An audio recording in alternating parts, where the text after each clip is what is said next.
my name is Savannah and I work for the water use efficiency section for the City of Santa Rosa. Today I'm going to show you how to complete an indoor WaterSmart checkup on your own. First, you will need a leak detection kit, which you can request by emailing us at watersmart@srcity.org. Let's get started. These leak detection kits come with a flow bag. They also come with toilet dye tabs, a WaterSmart survey that you complete on your own, as well as other helpful resources and information, including a practical plumber's handbook.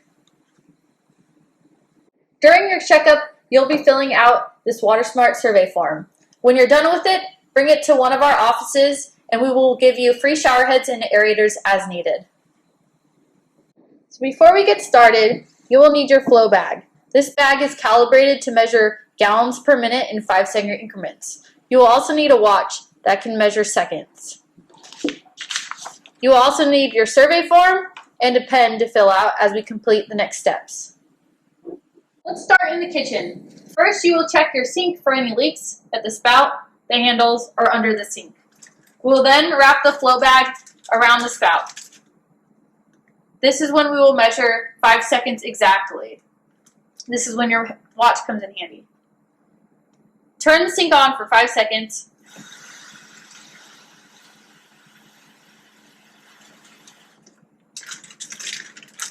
Now look at your bag to see what the reading is. Read the indication lines to determine what your flow rate is of your sink. According to my flow bag, my sink uses 1.25 gallons per minute. You can identify this because the water line falls in between 1 gallon per minute and 1.5 gallon per minute. If your sink uses more than 1.5 gallons per minute, you can qualify for a free aerator, which you can again pick up at our office. Be sure to fill out on your survey form how many gallons per minute your sink uses. While you're in the kitchen, consider whether your dishwasher is efficient, if you have one. A dishwasher from 2012 to the present is likely water efficient. Look for the Energy Star logo. New Energy Star dishwashers can use less than 6 gallons of water per load. Be sure to fill out your form. If you don't know the age, that's fine. And if you believe your washer is efficient or not, make sure you check the box. All right, now we're in the bathroom. We're going to do the same steps we did as in the kitchen. We're also going to measure your shower head and we'll check your toilets for leaks. Now we'll measure the flow rate of the sink. Make sure you check the sink for any leaks and get those fixed if there are any. Let's put the flow bag around the faucet and measure 5 seconds.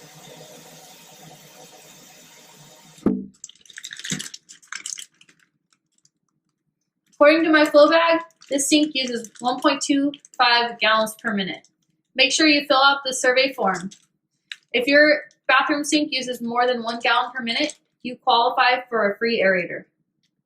To measure the efficiency of your shower head, we will complete similar steps. You might need someone to help you with this. If you have a detachable handheld shower head, grab the shower head. Put the flow bag around it and measure it for 5 seconds.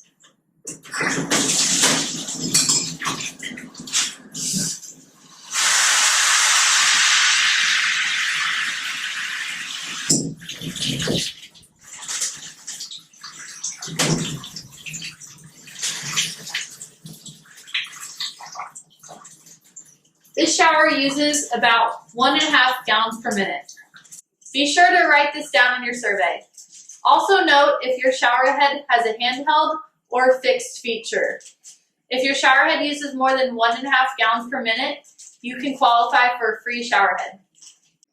Next, we will check the efficiency of your toilet and look for leaks. First, we will identify how many gallons per flush your toilet uses. Look inside this tank for a stamp or a date. This toilet tank is clearly stamped that states it uses 1.28 gallons per flush. Look for any other stamps that may indicate gallons per flush or a manufacturing date. Any toilet sold in 2016 or newer will use 1.28 gallons per flush or less. Toilets produced between 1994 and 2016 will use 1.6 gallons per flush.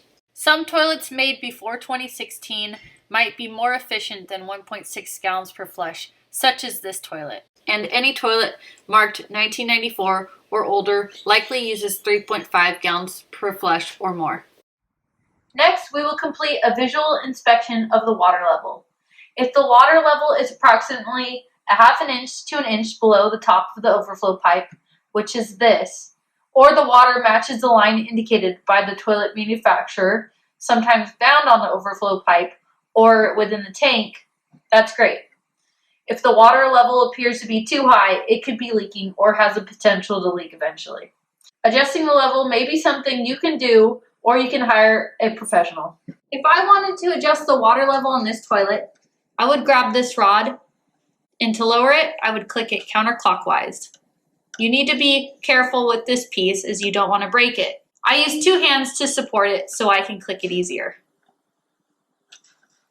If you want to increase the water level, you would click it clockwise. Flush it and see where that water ends up. Next, we will put dye tabs in the toilet tank. Dye tabs show leaks in the toilet flapper or seal. Toilets will have a flapper or a seal. In this case, this toilet uses a seal. As you can see, it is the rubber piece at the base of the overflow pipe. These are rubber seals that open and close when you flush the toilet. Your toilet may be leaking because the seal or flapper is not sealing shut, or because the seal has worn away over time. With the dye tab packet, open the packet and place the dye tabs in the tank, and we'll wait approximately 15 minutes. Be sure not to flush the toilet during that time. You can see the water start to turn blue. Each dye tab packet comes with 2 dye tabs. If you have multiple toilets, you may want to use 1 tablet per toilet tank. After 15 minutes, you will see your toilet tank turns totally blue.